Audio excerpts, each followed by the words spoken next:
Still. Good morning, good evening, and good afternoon, wherever you are in the world. Welcome to today's conversation. And I am Enolia, and I'm here with my co host, Sarah Jane. Hello. There you go. I was waiting for the hello. And we are especially happy to be joined here by our special guest, Zaneta Woodden.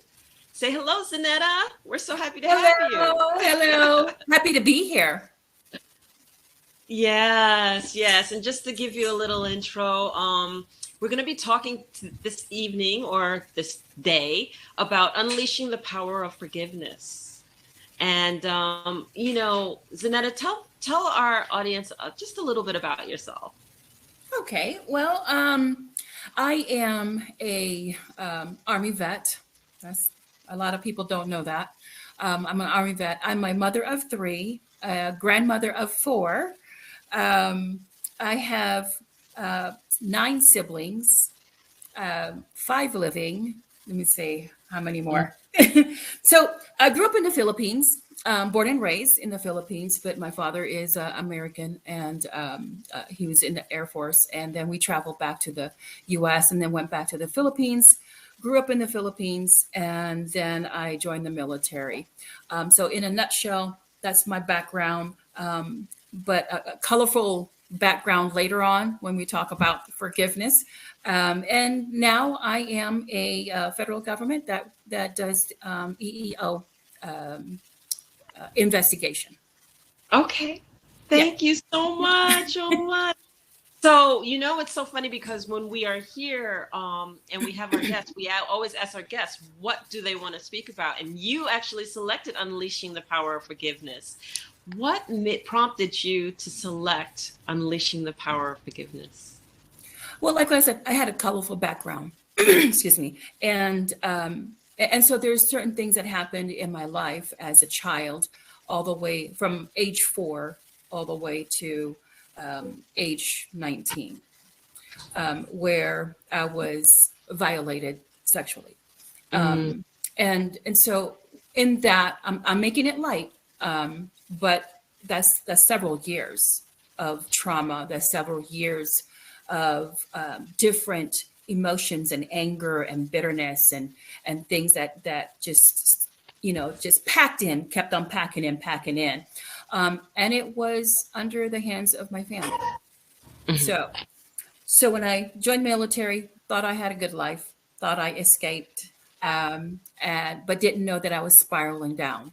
I didn't know my actions of that anger, bitterness, unforgiveness that was the root of everything that happened after I escaped. I went into drugs. I went into alcohol. I slept around. I became, because that's what I was thinking. I was thinking, this is what it's supposed to be. This is how it's supposed to be.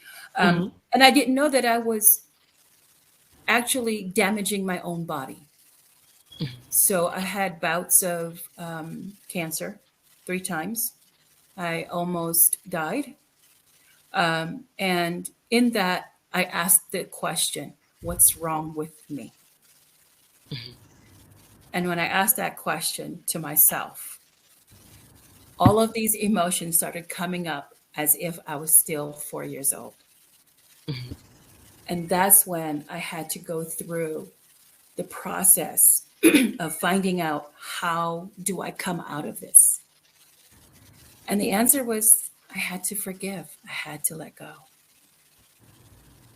And that's the reason why I chose forgiveness, because when you have unforgiveness in your heart, when it doesn't have to be as traumatic as mine. It Mhm. could be a divorce, it could be a betrayal, it could be whatever it is. Anything that violates your truth, violates your north, what your moral compass is. Anything that violates that, you start to have pain. You resent. You have anger and all of that. And so, in that, you are trapped. You're imprisoned, not by what happened, but by the emotions.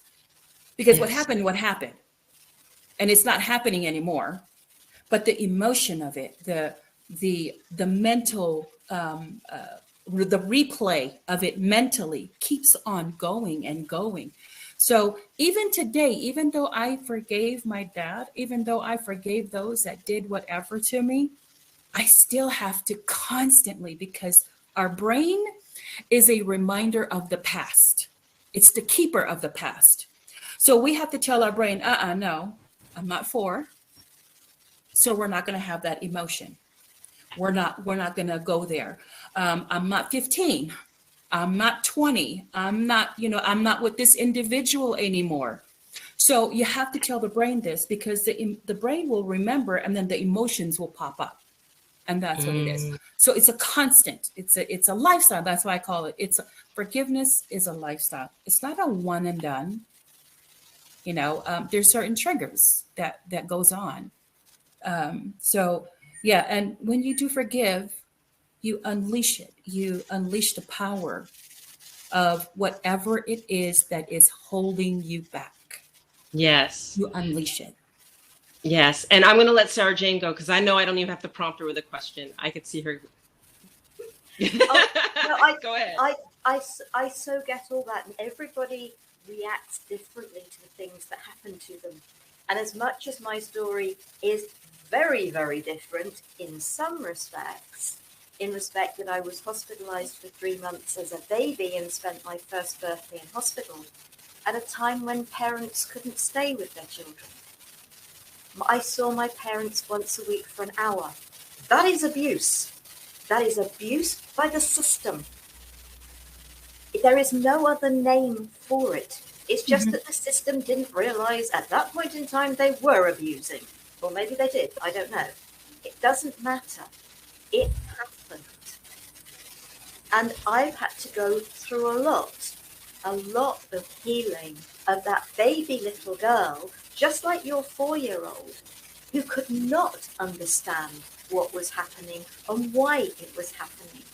So whatever our story, and when we can tell our story without it, you say, I'm speaking about it lightly. I can speak very lightly about my story. I can even talk about my story with a smile, because I feel I have healed that little one inside me. And it's that healing. That healing comes in many forms, and forgiveness is a huge part of that. But how do you ask a little one to forgive? Yeah, all right, we talk about forgiveness of others, and I know we'll touch on forgiveness of self, but it is the forgiveness of self as well, for the way we've allowed things, how we've reacted to things. I didn't react so much with the anger. I reacted and became a people pleaser. I almost did the opposite. No drink, no drugs, no loads of sex, no what. But everybody has the story. Everybody has how they reacted to it. Just because you're hearing one person's story and how they reacted doesn't make this not worth listening to. Because it's just realizing that, as you said, there are triggers, and we react to things differently. It doesn't mean we've been any less hurt. Yes. And I wanted to just weigh in on it, because there's so many things that you said that I want to weigh in on. And I want to make sure that we focus right in on it. First of all, to me, the fact that we can talk about it lightly means that you've forgiven. And why is it that people think that they've forgiven a situation or a scenario by just saying, I forgive it? And what I mean by that is that the scenario didn't happen to you just overnight. This is a buildup. And what happens is that when things happen to us, we start conducting our lives looking through the eyes of the pain or the trauma of those things that happened to us. And when that scenario goes on and we realize that it's consuming our lives, that didn't take place overnight. So why do we think that we can just forgive by just making a statement and saying, okay, the emotion's gone, everything's gone, it's all done, I'm all healed, I'm all great, I'm all better. You're fooling yourself when you do that. There is work to be done here. You mentioned the inner child.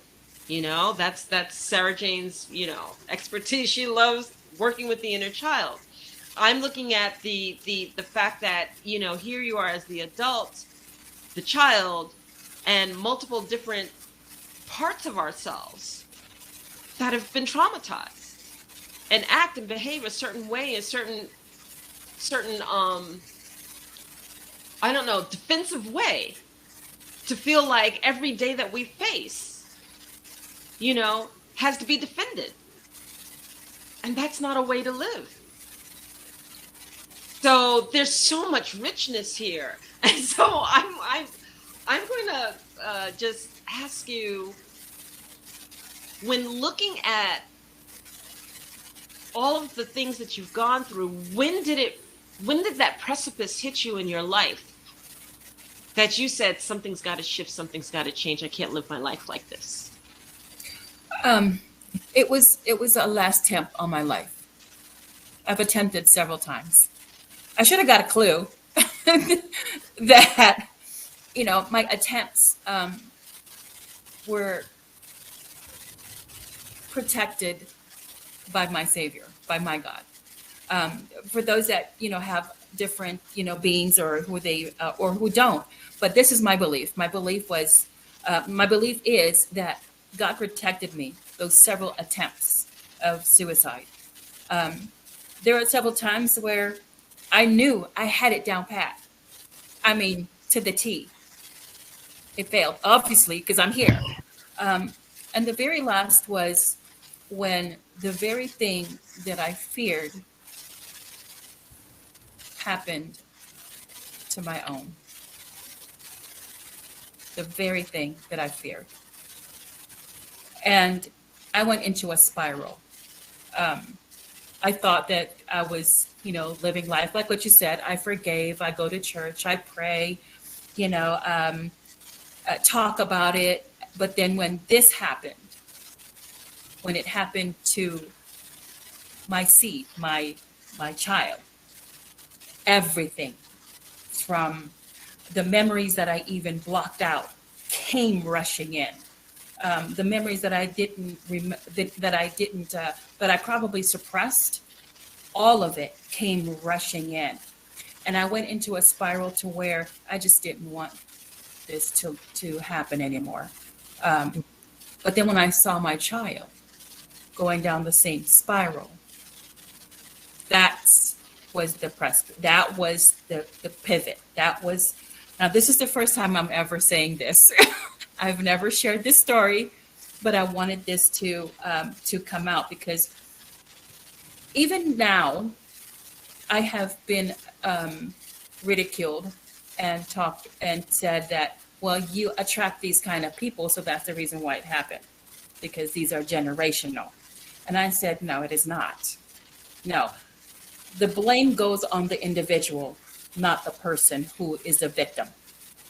So oftentimes we blame the victim. What did you do? What happened? And when I saw that, I saw the same pattern, and that was the thing that I didn't forgive about myself. I blamed myself.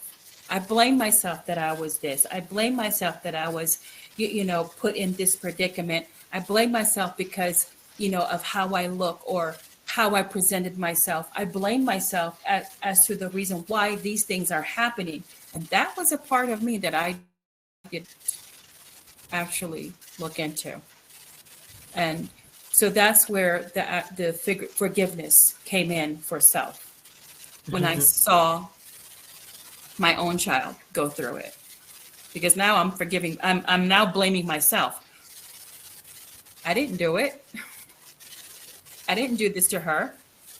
It didn't happen because I allowed it to happen. It happened.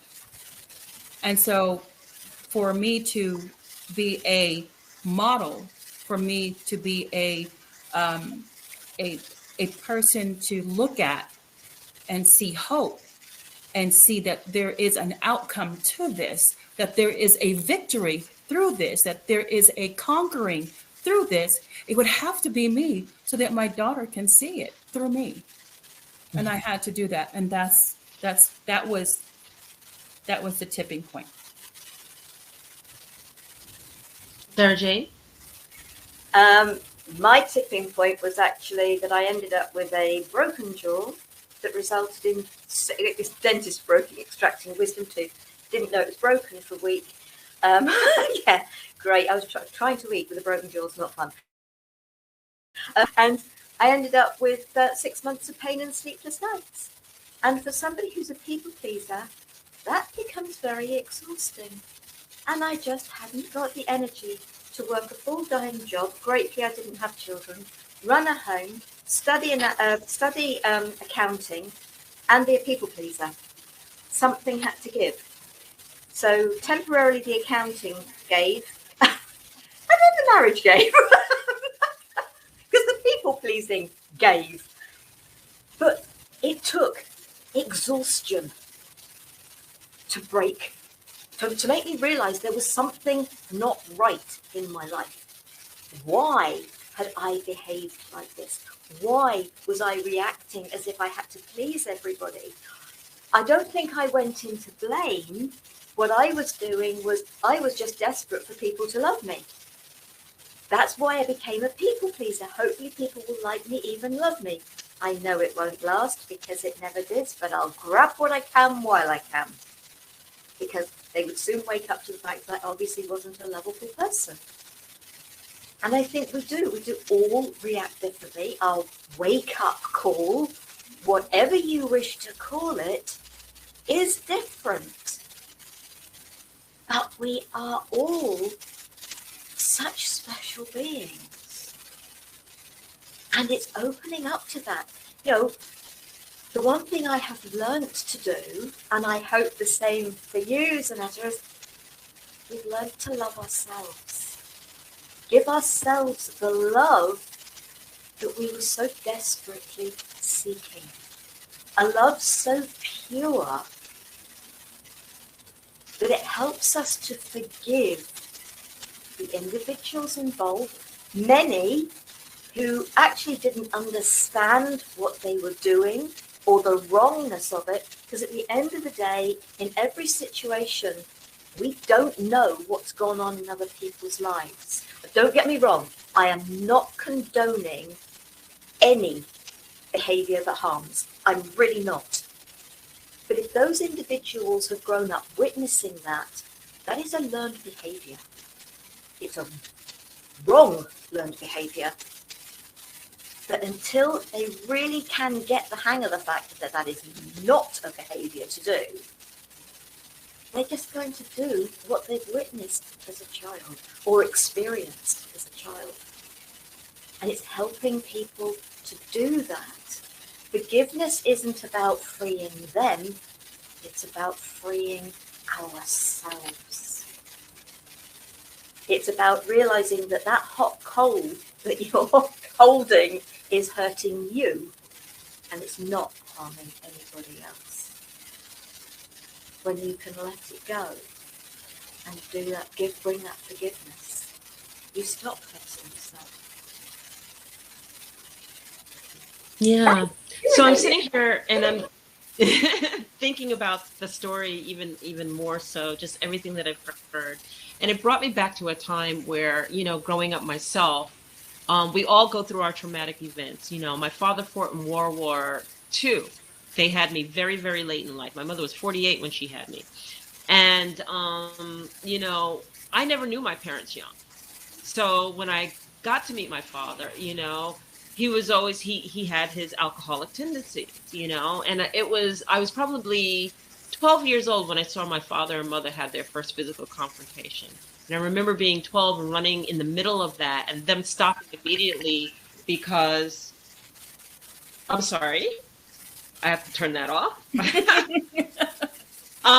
Having their first physical confrontation and then having to be, you know, they stopped because I was there. And then it changed my look with my father completely from that moment on, you know, and I didn't understand because what they call now is post-traumatic stress syndrome, right? PSTD. But I didn't understand what that was at that time. And now I can look back and I can say that. So here he was, you know, an alcoholic, a person who was finding his solace in the alcohol. And I remember several times having physical confrontations with him.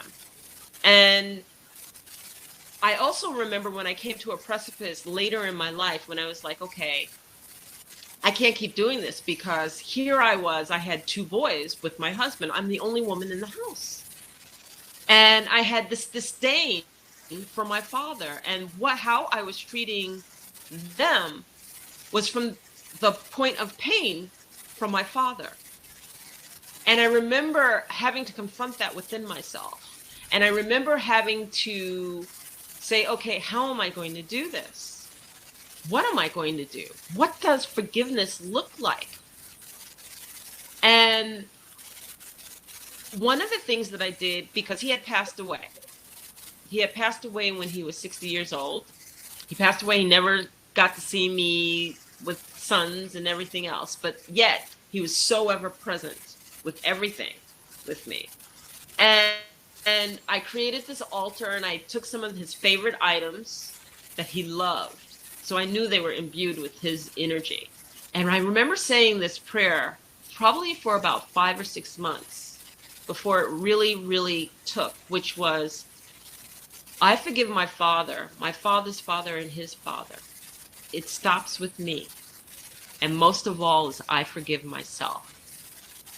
And the reason I said it stops with me is because I wanted to modify the behaviors that gave me that disdain towards men, because I was in a house full of men. And because I was recreating unconsciously that behavior that was just enough to just like, my boys and I would be at each other. Or my husband and I would be at each other at the time. You know, and it's like, what am I doing? Where's this coming from? And it's because I didn't realize that I was seeing through the eyes of pain. I was reacting from the eyes of pain. I was defending myself in every scenario through the eyes of pain. And that the forgiveness was the key in the door that unlocked my freedom.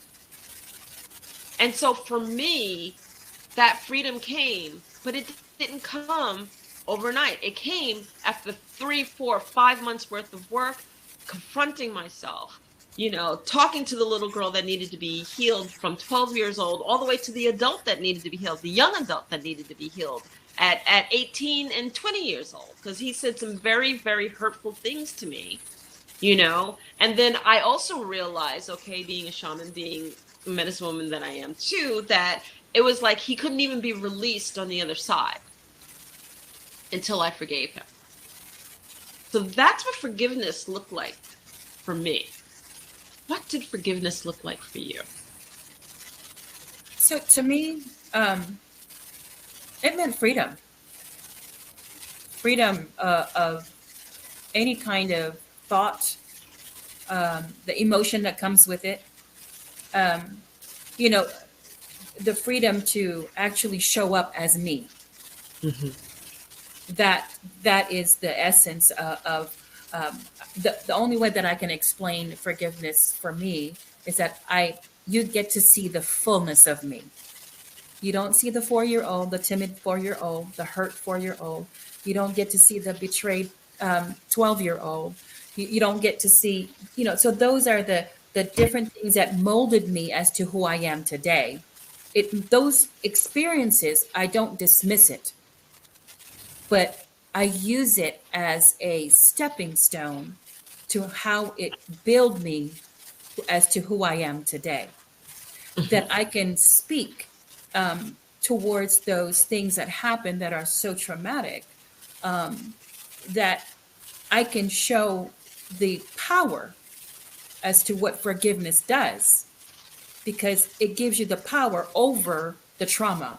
It gives you the power over that pain. It gives you the power over that anger or whatever it is. It gives you control as to what is going to be allowed in you now. So when, for example, of course, we have a lot of shows, a lot of TVs, a lot of movies. There's a lot of movement that is going on. So for those that still are in, the transition of finding forgiveness, those are triggers, and that can compound. I mentioned in a broadcast that I'm not on the bandwagon of Me Too because I'm no longer a victim. I can support. I'm a supporter of Me Too movement, but I'm not a Me Too because I'm no longer there. I'm past that. The book that I wrote. I was inspired to write the book. I told my husband the story, and he said, "You need to write it. You need to share with the world." And the I like what you said because it's in my book as well. Forgiveness is the key to unlock all of those emotions so you can set it free. And in writing that book, it also gave me the therapy that I needed. Because there's just something about writing pen to paper and releasing it and you reading it, and it's just therapy.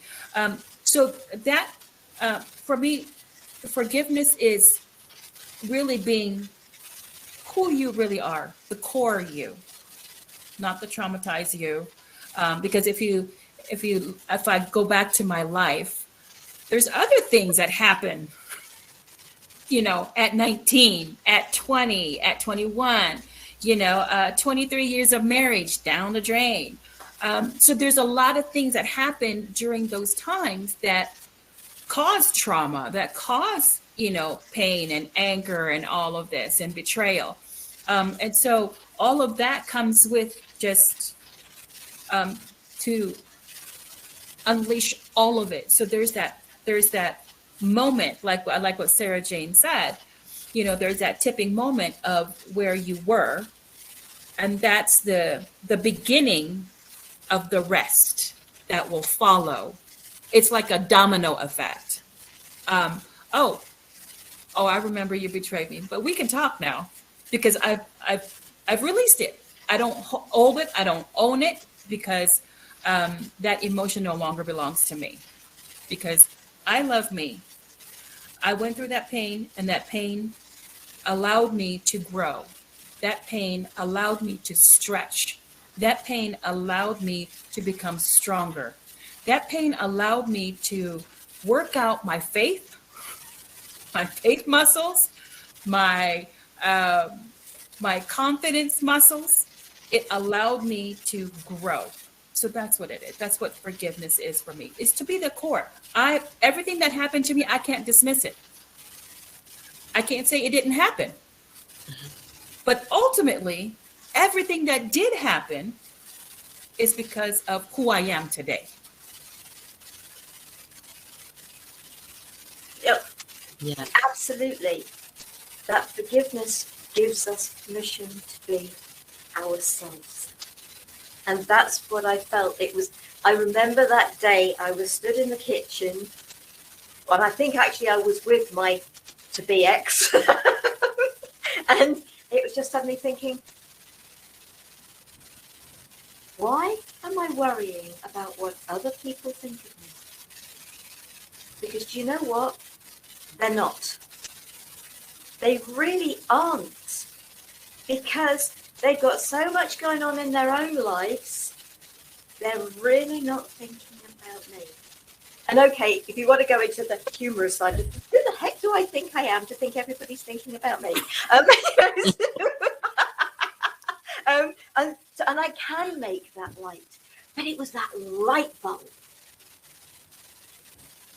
Why am I worrying? Because they aren't.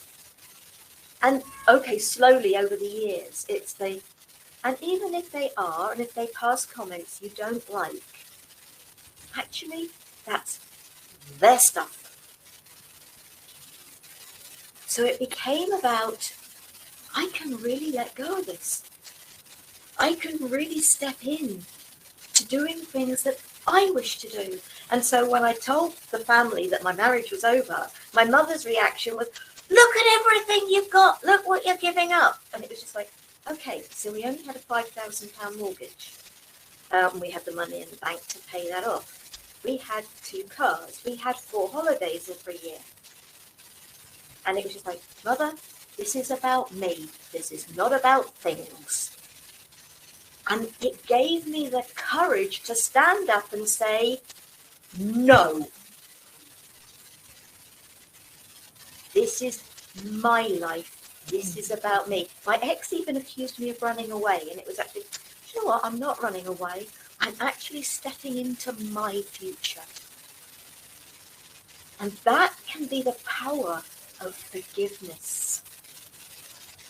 Is you take your power back.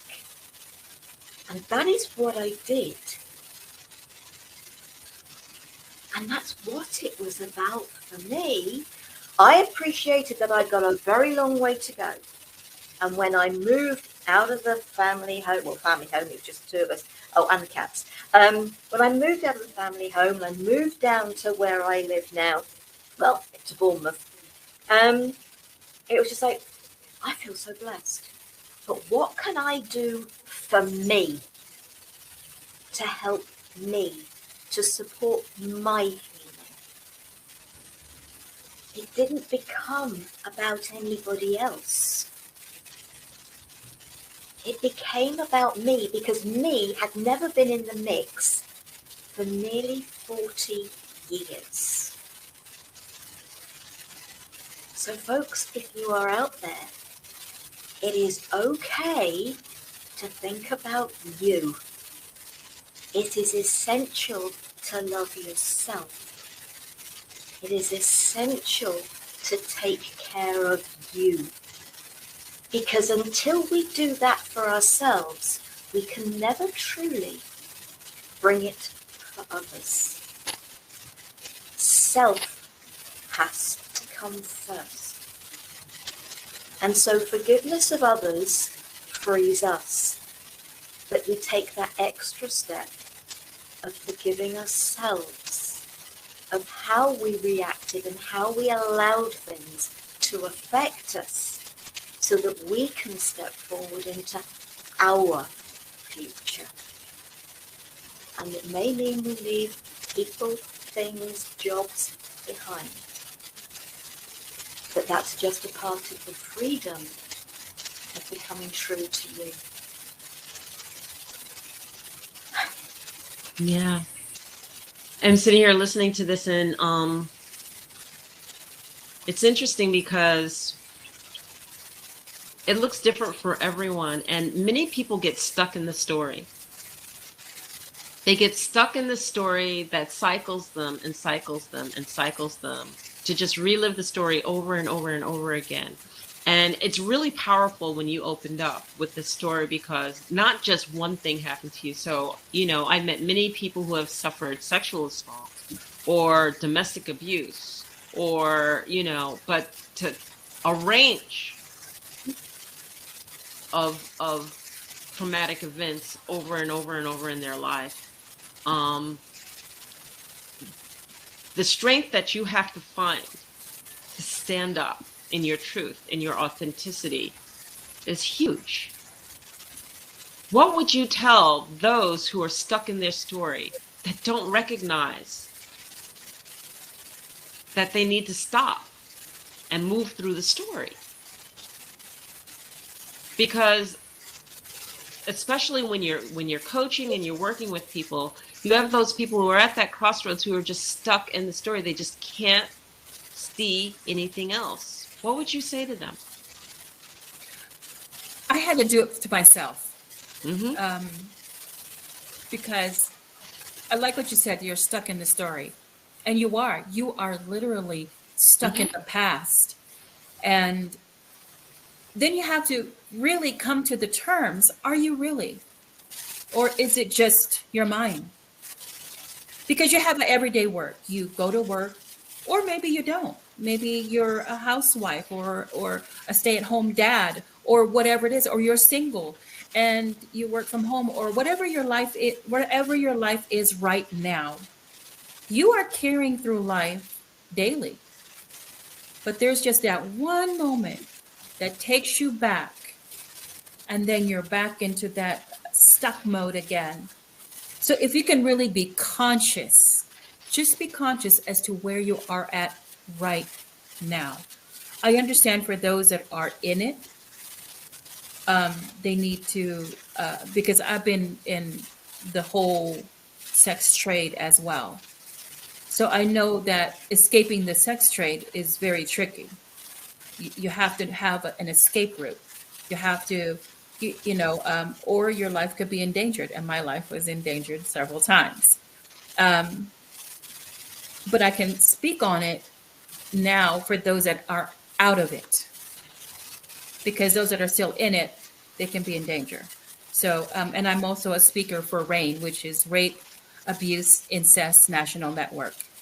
Um, so we're careful as to how we speak, or how we, address certain things with the sex abuse um, range, because there is a whole range of it. Um, but for those that are out and that are stuck, look at your life right now. If you're married, you have a husband, you have children, look at that. Focus on what is the now and how you are dealing with the now.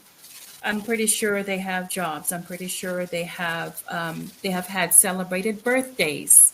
They have Mhm. celebrated holidays. Those are the things that you put your mind back to, because your mind, like what I said, is a keeper of the past. It's a recorder of the past. But that's just it. It just records it. But you can tell it, yeah, that happened, but I'm here now. Um, Another thing that I wanted to address is what Sarah Jane said, forgiving others. Um, Before you can do that, before you can forgive others, the very most important thing as that's being said here is to forgive yourself. Mhm. Because you can't give anything that you don't have. You have to have forgiveness first before you can give forgiveness. So work with you, work with you, work on those issues that happen. Acknowledge when you accept it, not condone it, but you accept that it did happen, because you can't change the past. Nobody can change the past. I wish we could. I wish I could go back to my 4-year-old self and have a lovely childhood. But I can't, because that's impossible. That would be a sci-fi movie. um, so we can't change anything. So accept it, but see yourself where you're at today, how you overcame that, how you came out of it. That's what you look at. That's what you focus on. Whoa, I am not there. I am actually here. I graduated high school. I graduated college. Oh my God, I have a degree. I have a great job. I have great friends. So these are the things that, because we miss on the beauty of life when we go back. We miss the beauty of love and the gracious uh, um, companionship of friends. We miss it if we stay stuck. So when those triggers do come, when they will, because they still do to me. I hear a story, bam, I'm back there again. But I see myself today. Oh no, I can do something. Like what Sarah Jane said, it gives you that courage. Forgiveness gives you that fuel of courage to speak up. Forgiveness gives you that fuel of courage to stand up. Forgiveness gives you that fuel to, I will be here for you. I will be your strength for you while you recover. I will be your strength. I will be your voice. I will be your confidence. I will be that until you come to where I'm at. That's what forgiveness does. So, there, I see myself when you were talking about how you were, you know, having your relationship with your sons, how you were looking through the eyes of your father. I'm raising a 9-year-old, and we're blessed by her. And sometimes I'm looking through the eyes of when I was 4, of when I was 12, of when I was, 22, of when I was 27, when it happened to my daughter. Sometimes I'm seeing through those eyes. So it is a lifestyle. So you have to bring yourself back to today, to now, to where I'm at, to where you're at, to what you've accomplished. How many accomplishments, how many victories? There are far more victories, far more wins, far more accomplishments that you have done than the many traumas that you've experienced. That's powerful. It's beautiful and it's powerful. And I hope our audience is listening. Thank you for sharing from your heart. Sara Jane. I think it's realizing that the healing journey, as I refer to it, is the layers of the onion. It's one step at a time.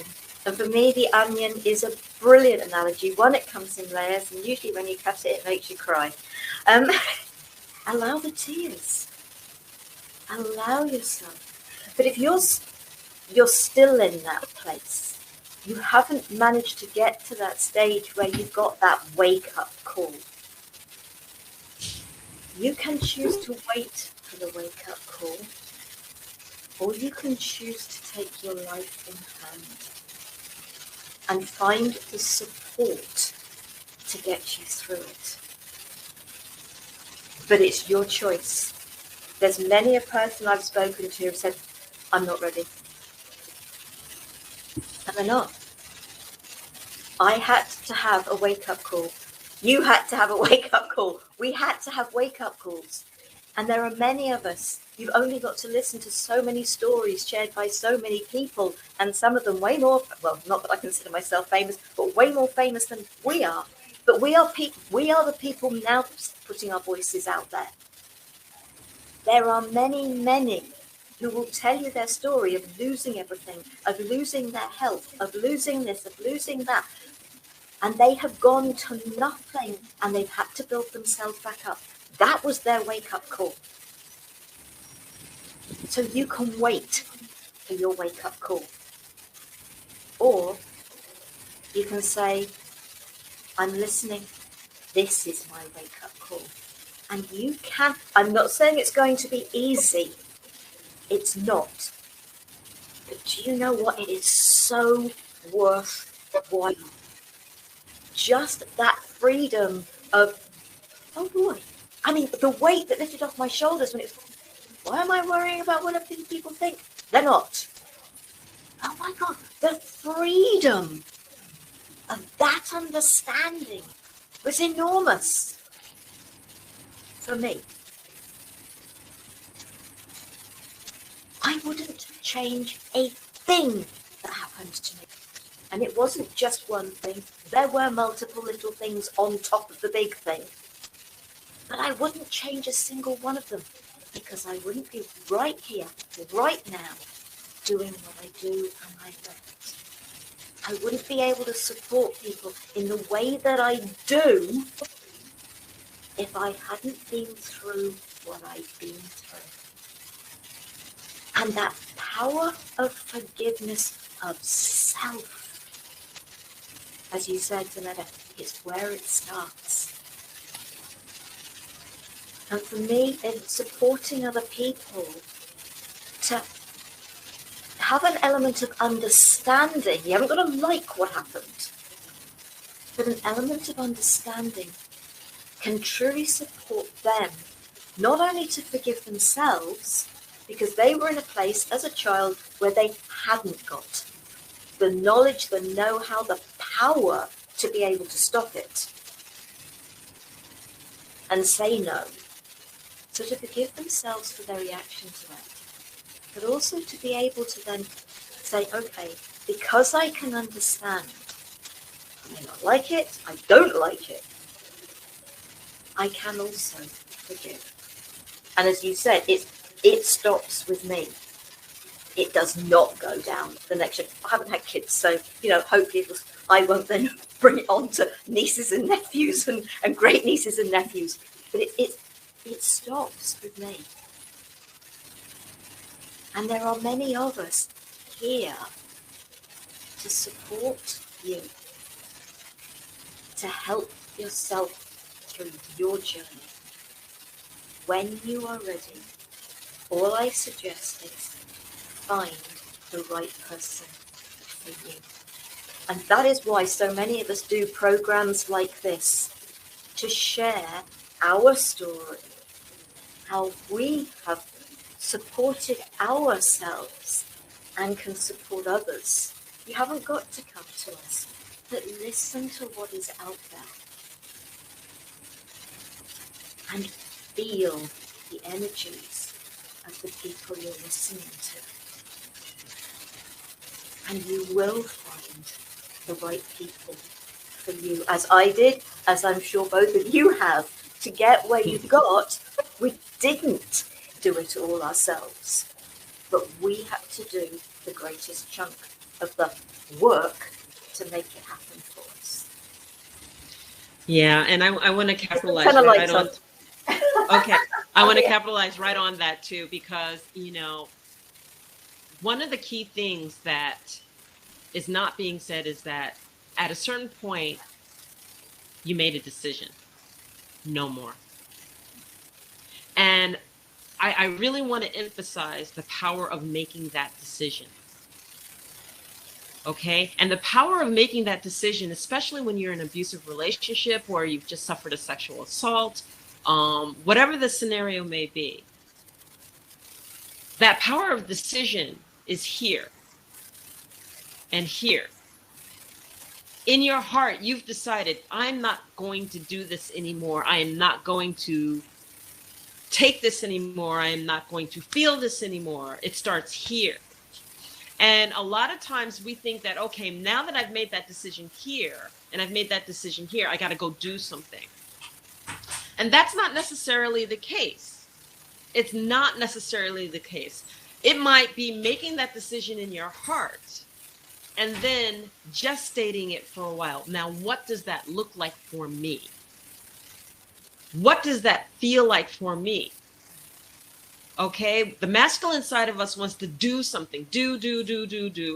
And then the feminine side of us, we gestate and we basically sit with that. We look at it from every direction, and then we make choices or plans or whatever the case may be to say, okay, this is how I could shift myself. And sometimes that's as simple as I will no longer lie to myself and not act like that this isn't taking place.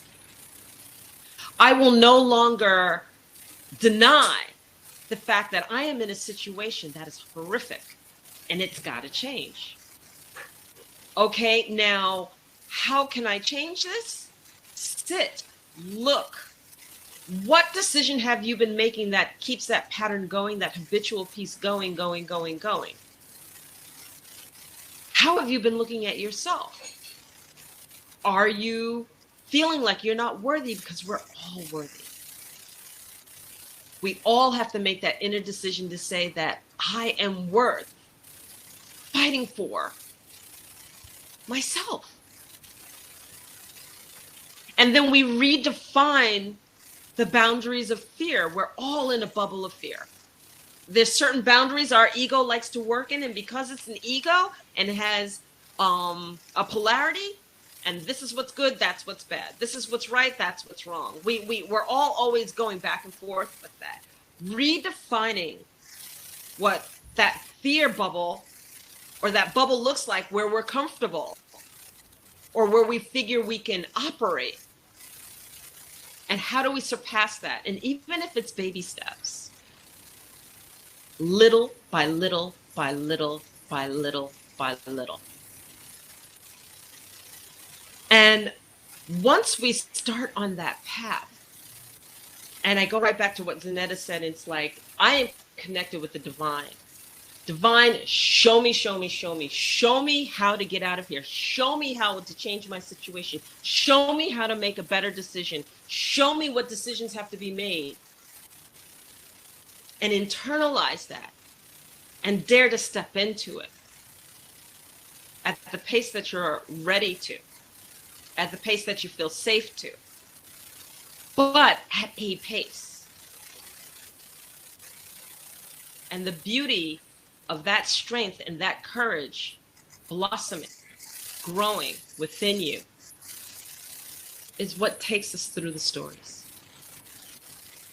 It truly, truly is. So all of this wisdom tonight, this is wisdom tonight. And I hope those who are listening glean something really, really great out of this, because people aren't this forthcoming about their stories, you know? And this is how, you know, how do I get to the point of forgiveness? Because to me, forgiveness is total freedom. Forgiveness is the freedom, because no one is making me look through the eyes of a victim. No one is making me look through the eyes of pain. No one is making me look through the eyes of anything but what I choose for myself on how to live, how to be, how to exist, and what my worth looks like. And we all are worthy. Yes. So if you had any tips for anyone out there listening, what would that be? What would be like the last thing you would like to leave them with? Well, you know, because this is such a an ongoing topic. It is. I would say for those that are not ready, it's okay. It is okay. If you're not ready to forgive, it is okay.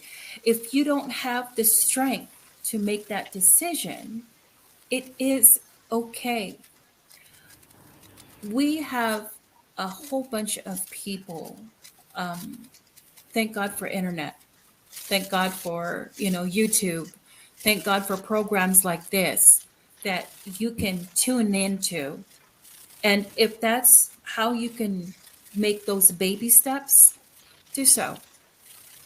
Allow someone else to be that strength for you. I've had many clients that say, I want to do this, but I don't know how and I don't have the strength. And my answer to that is, I'll be there right with you every step of the way. Let me be that strength.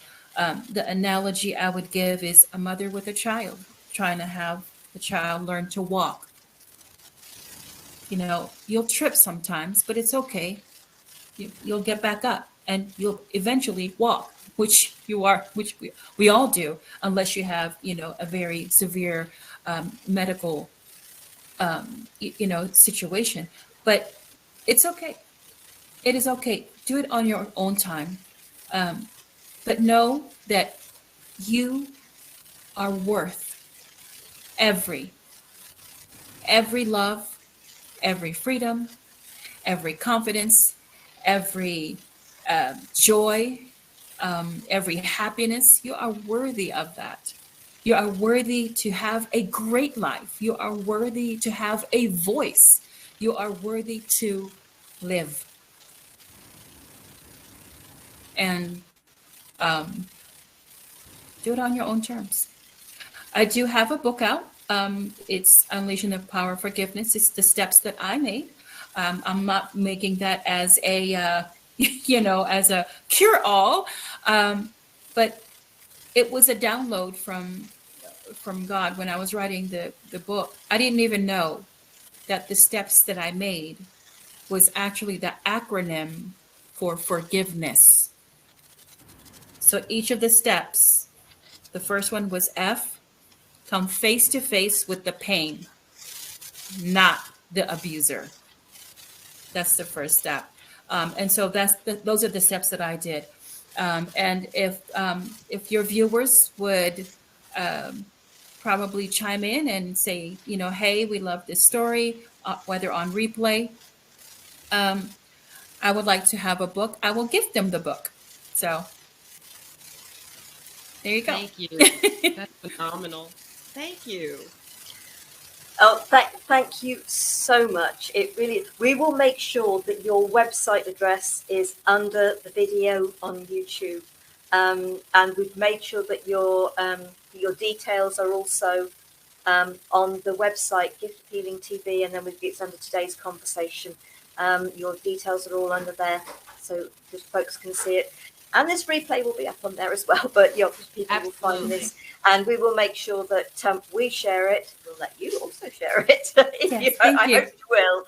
Yes. So that folks can get in touch with you, and also Enolia and myself. And if for any reason you're having trouble with getting hold of Zaneta, email me at giftofhealingtv.com. giftofhealingtv@gmail.com, and I will make sure that the email gets across to Zaneta, and I'm sure Enolia would do the same.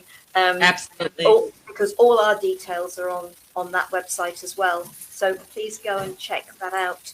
And thank you so much. Thank you. I'm pretty certain we could go on for a very long time, but we won't. We will draw it to a close there. Yes, thank you. Thank you so much for having me. Oh, it has been a real pleasure. If you do need to drop off because I know you've got unfortunately got something else booked, please feel free. I'm just going to. No, I can wrap up with you. Okay. All right. Thank you so much. And what I'm going to say is our next program, today's conversation, is on Wednesday the 27th. Oh, she's gone. Bless her. Wednesday the 27th of October. Today's conversation is The Shadow Side of Love with Junie Moon Schreiber. Is going to be joining myself and Enolia. So I hope that you will join us for that. In the meantime, folks, thank you to Zaneta, although she's gone. Thank you, Zaneta. Thank you to Enolia for guiding us through this one. Absolutely. And thank you to all of you, whether you're watching live, whether you're watching the replay. It's been a pleasure to have you with us. Good night, folks, or good day, folks, wherever you may be. Take care, be safe, love, peace, and light. Namaste.